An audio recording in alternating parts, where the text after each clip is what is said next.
Hello? Hello? Hello? Is anyone there? Hello? I really like that voice. I learnt it from my time working with Osco, Halim Toke's company and Mansour's company. They had a worker there who was a little bit odd, let's say, and he was always uncomfortable going into people's houses. He was I should say, he was the general all-rounder. You know, hang doors, plaster, fix bits and pieces. Osco does building and maintenance, a lot of insurance work, and they had a worker called, I think his name was John or Johnny. I don't know, but whenever he used to enter people's houses, he was quite awkward, which is probably why he worked with Osco for like 20 years, you know? Because Manny and Halim are weirdos as well, you know? Their whole social thing, the social anxiety, you know? And the issue with Johnny was also, you know, he was uncomfortable going into people's houses, but you could tell that he was raised well by a loving father because he was just awkward, but he wasn't malicious. And when he'd enter people's houses, or he'd go into rooms and there wouldn't be anyone there, yeah, he'd do this high pitched voice. Hello, is anyone there? Yeah, he just had this sort of squeaky high pitched voice, which I always thought was cute. Yeah, so that's where that came from. That's from Halim Osco and Mansour Osco. The worst businessmen I know. No, they're good businessmen. The worst project managers I know. Not the worst, but up there. You know, unorganized, poor at communication. Um, you know, just imbeciles in their own way. Um, uh, yeah, their most, I don't know, senior all-rounder, general hand was someone who was on the spectrum. You know, I always found that interesting. Yeah, so I want to make today's episode about my relationship with cannabis because I've been smoking a lot. Relatively, actually. Actually, no, I have not been smoking a lot. Let me clarify. Relative to smoking zero, it's a lot, but I've spoken to like proper potheads, and yeah, that's not me, honey.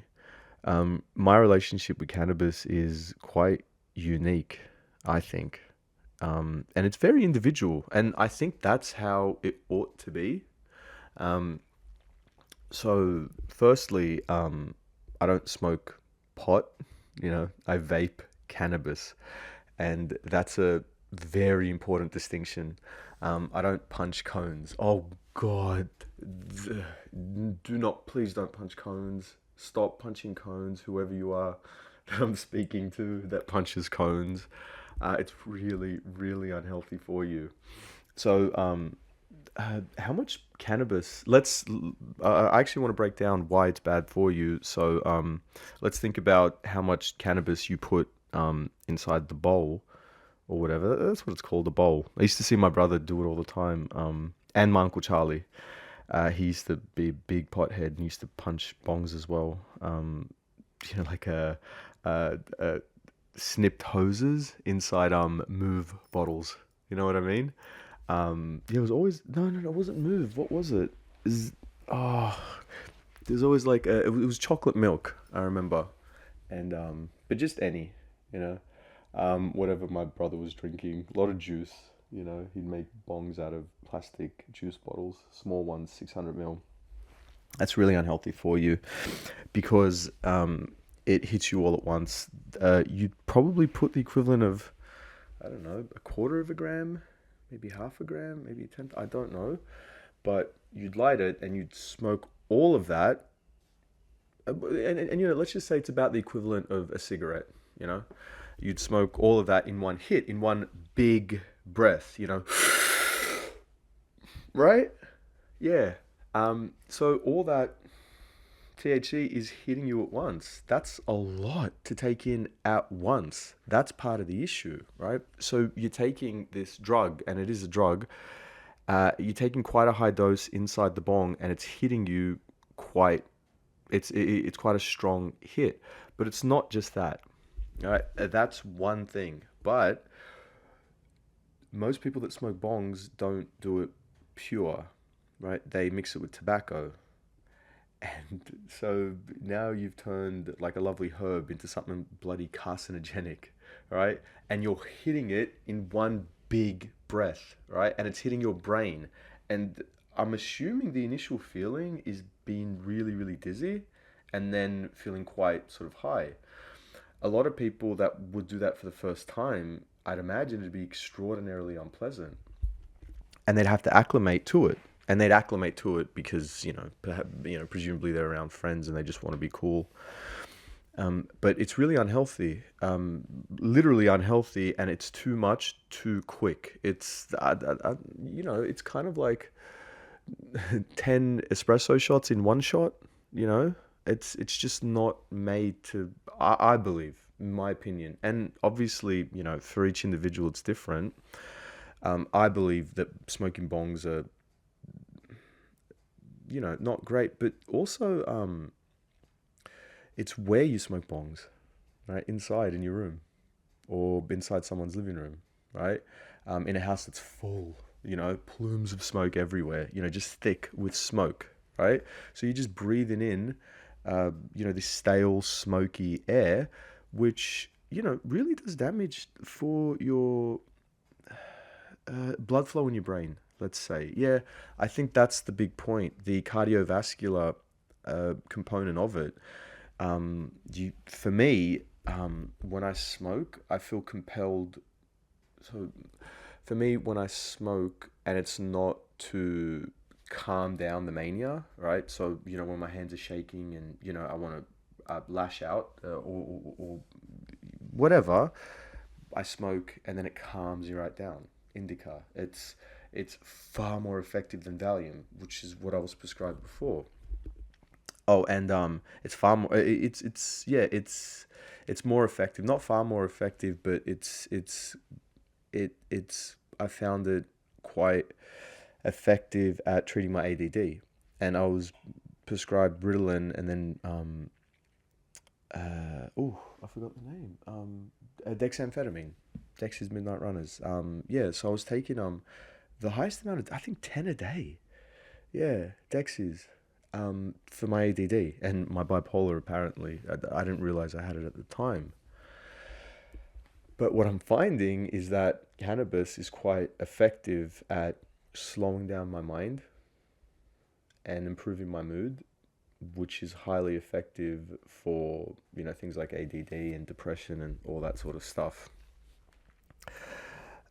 So, uh, in general, I pair cannabis with a positive cardiovascular activity, or I try to, because I'm trying to get better overall, and I had a lot of psychological damage done to me. But more than that, I was an alcoholic for like 10 years, um, and I really did a mess with my sort of internal organs, but also my overall physical health, took a beating. So I want to go to the gym and I want to swim and I want to, engage in all these like cardiovascular activities. And the thing that got me there was cannabis. I don't know why, but that's a very important point that I think is important to share. That if you are struggling with mental health issues and you take cannabis in a more therapeutic manner, if you treat it more as a therapeutic than a fun drug like alcohol, you'll get a lot more benefits out of it, I believe. So for me, I vape cannabis, right? And for me, the bowl is the little cartridge or the little, uh, um, yeah, well, yeah, all vapes kind of have a bowl in them, right? And all you do is you put, you place inside the vape bowl, the grinded cannabis, the grinded dry herb, and yeah, you switch it on, put it up to the right temperature, somewhere between 170 and 190 to 200, depending on what you're smoking. And vaping that bowl, right, which is the same amount that you'd put in a bong, uh, for me, in the way that I smoke, a session lasts on the vape for between 20 minutes to an hour, you know? For me, it's kind of like, it's not about one big hit and then that's it, right? Because that's what snorting cocaine is. That's what drinking, like glugging schooners, right? Chugging schooners. Oh, and by the way, I can chug a schooner of beer in less than 3 seconds. It's one of my party tricks.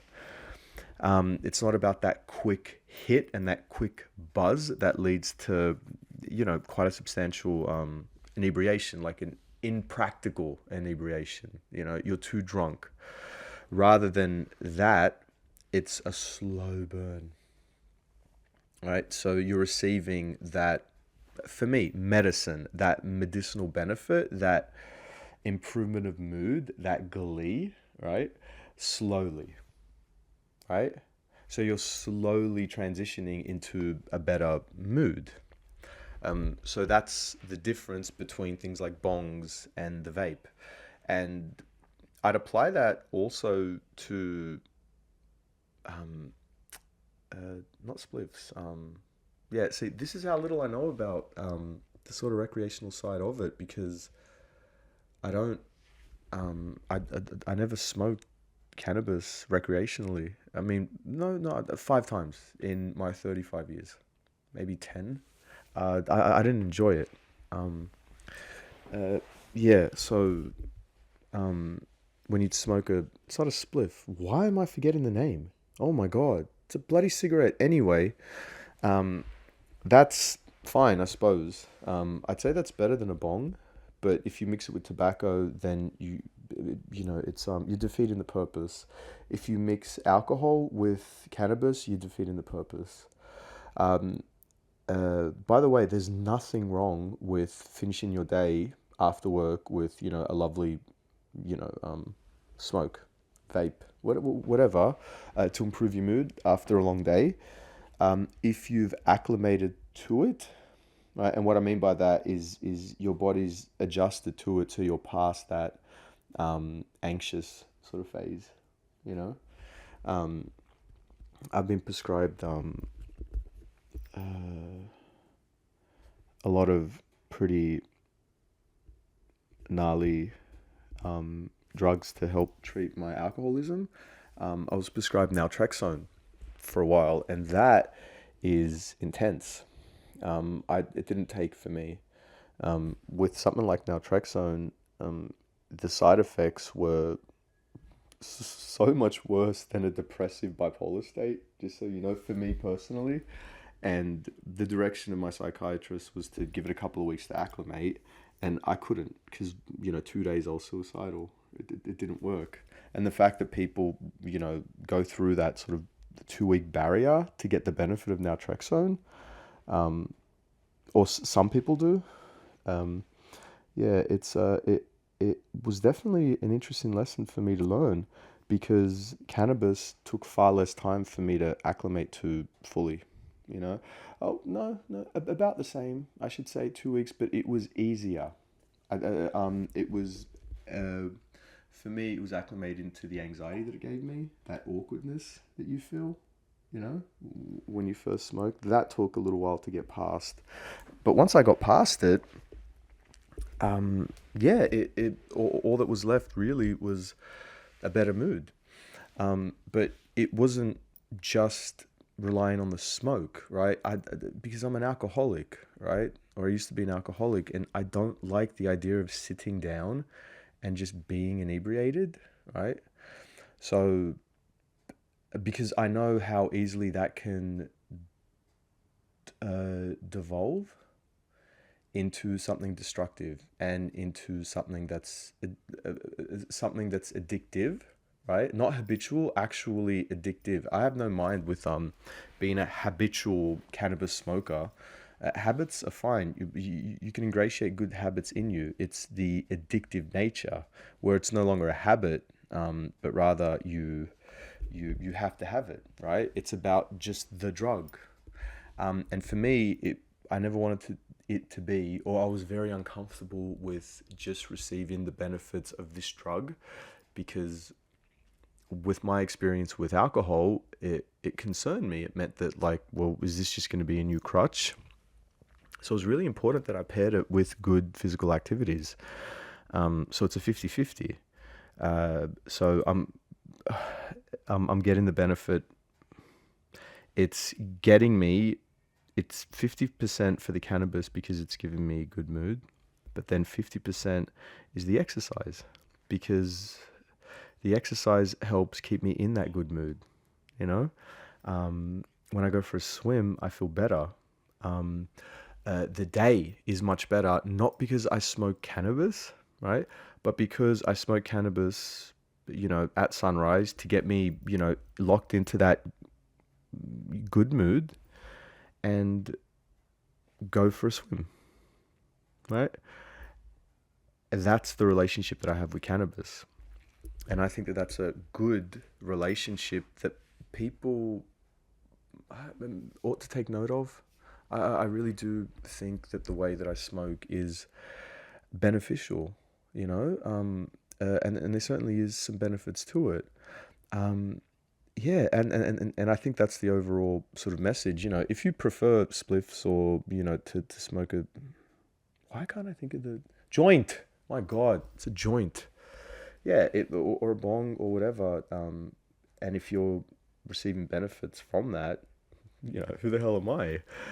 But if you're someone that smokes bongs and spliffs, and you're sort of in between, and you're kind of like wondering if there's an alternative, or it's not that, you don't have the same sort of like positive effect that you used to have, then it might be worthwhile, considering doing it differently.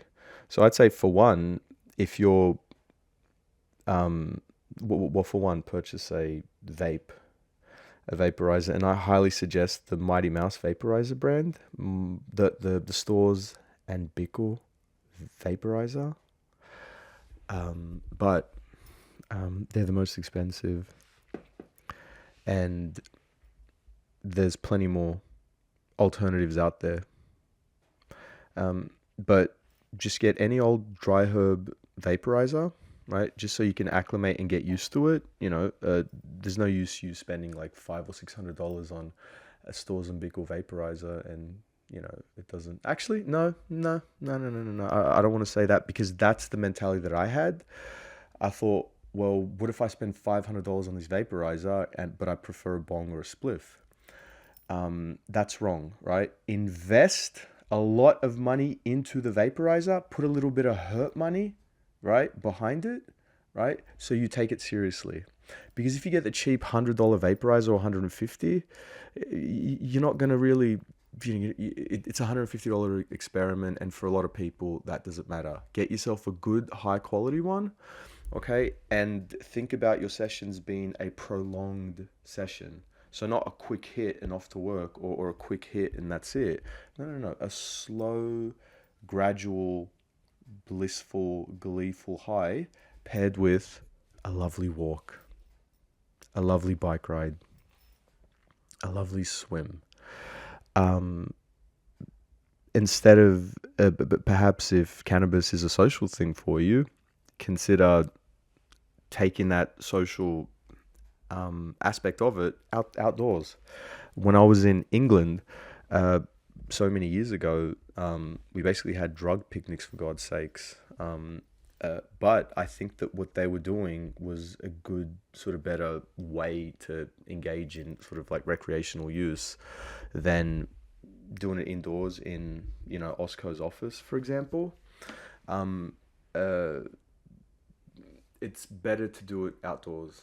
I think that's the overall point that I want to say, even with just recreational drugs, right? Cannabis, I understand, still has that recreational drug stigma, but just so you understand, in Australia, it's far better if you think of it as a supplement or a medicine, right? That's where the culture sort of heading to. That's where the law is heading to. That's where the zeitgeist is at the moment. So it's better to think of it that way. And so you got to disconnect, I think, from the old sort of recreational drug kind of pothead use ways. And part of that, or a way to do that, is to just take it outdoors. You know, don't smoke in like a high street or anything like that. But sometimes I smoke and I forget that there's a bunch of people around me, and yeah, I don't like that. So I don't smoke when there's a lot of people around, obviously. Um, but yeah, smoke outdoors in public conscientiously. You know, botanical gardens is amazing. On a lovely session with a vaporizer. Oh, and by the way, because you have a vaporizer, it's like less of a social faux pas than to smoke a bong or a spliff. You get me? Right? So it just makes that thing that you enjoy indoors accessible outdoors in public. You won't get arrested. It's technically not illegal if you have a prescription.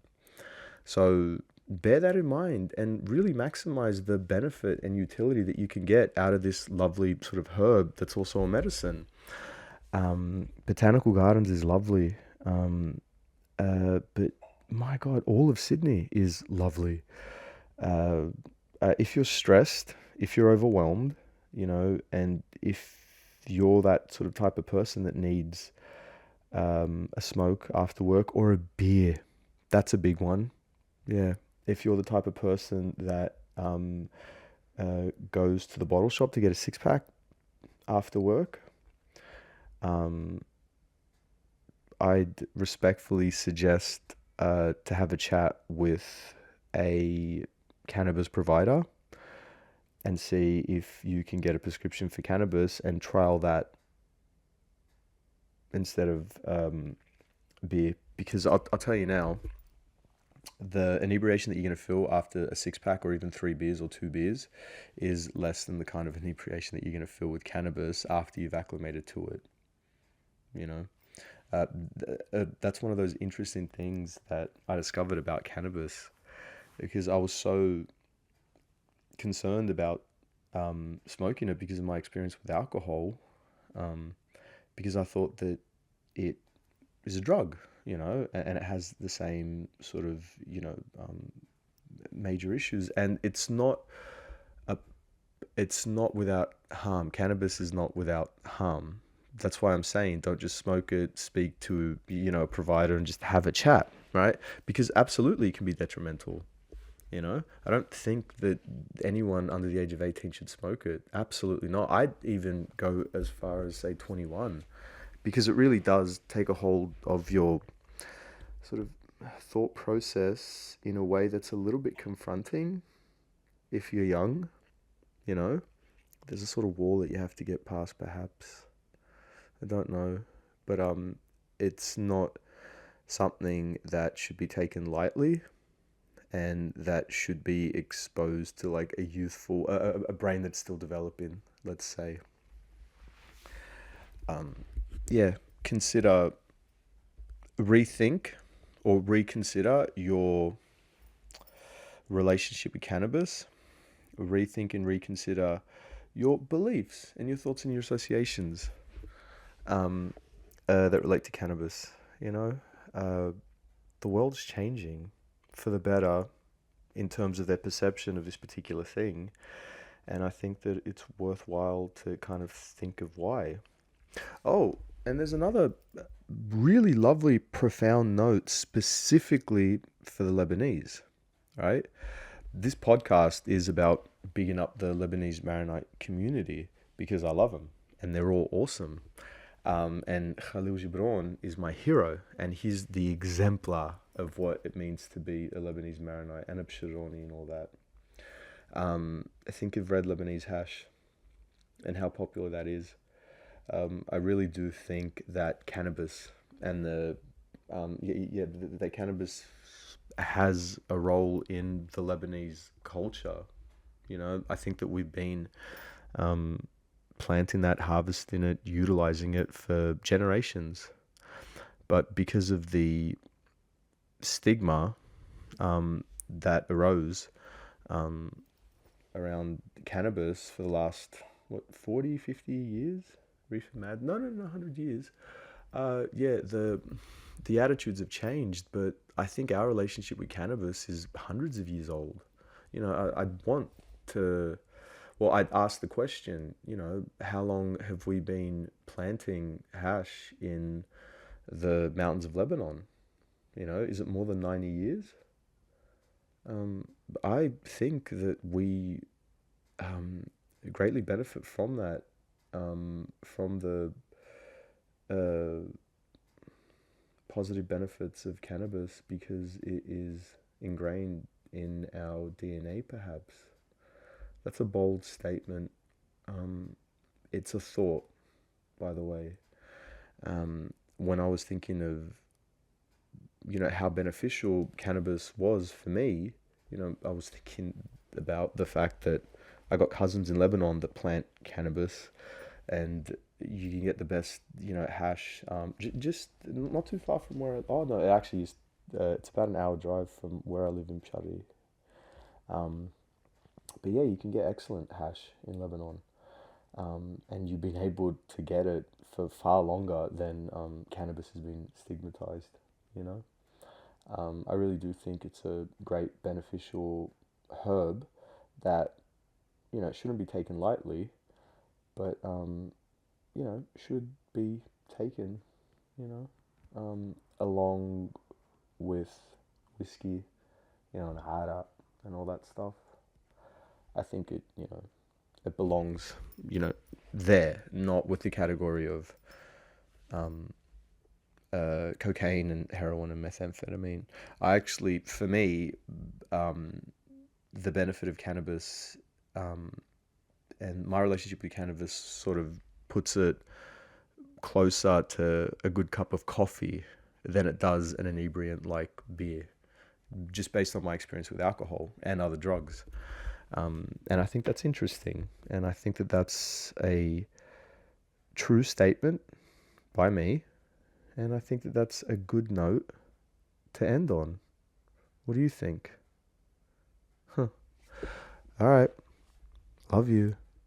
Bye.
Yeah, so with all the respect in the world, I just want to big up Namor Group.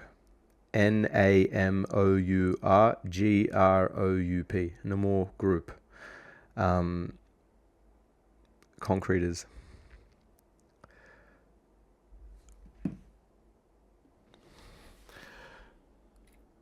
Concrete pumping. Namor Group. Namor Group Concrete Pumping at Namor underscore group on Instagram. There's no better company that you want to have your concrete pumping. Forget about pedigree or bosses or people that you know or no, no, no, no. You don't want a concrete pumper like that. Don't worry about concrete pumps. Don't worry about franchises. Don't worry about the big boys.